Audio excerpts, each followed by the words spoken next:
grønkålschips. De her 6 stænger med grønkål, dem skyller jeg lige godt og ribber. Nu har jeg skyllet dem, og hvad betyder at ribbe? Det betyder at tage den her tykke stang af. Så jeg ved ikke, om jeg kan gøre det med en hånd. Jo, det går meget godt. Eller gør det. Jo, sådan her. Tag grønkålen af den her stang. Den tager jeg til side, og så når jeg har gjort det, så tørrer jeg faktisk grønkålene godt, bare ved at gøre sådan her med et viskestykke. Hvis du har en salatslynge, så kan du også bruge den. Rib og tør. Og det her er virkelig på slum, så 6 ribbet grønkålstænger tørret. Så putter jeg dem op i en skål. Når jeg så har puttet dem op i skålen, så hælder jeg lidt olie på. Og så drysser jeg lidt salt på.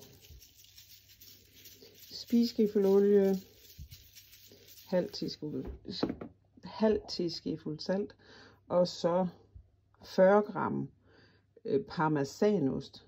Sådan noget reven parmesanost. Halv af den her bøtte. Cirka sådan. Og så vender jeg godt rundt. Lægger dem om på en bageplade. Og lader dem tørre inde i ovnen.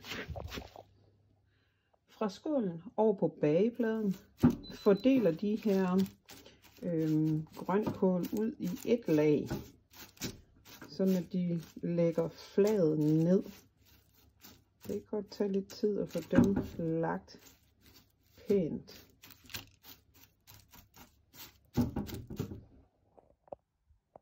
Ovnen er sat på 200 grader, så sætter jeg den her ind i midten af ovnen.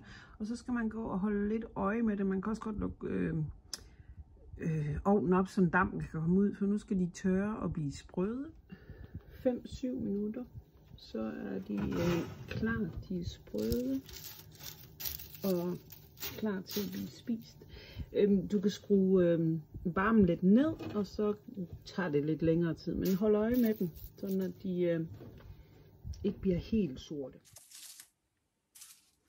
Fine grønkålschips. Knaser.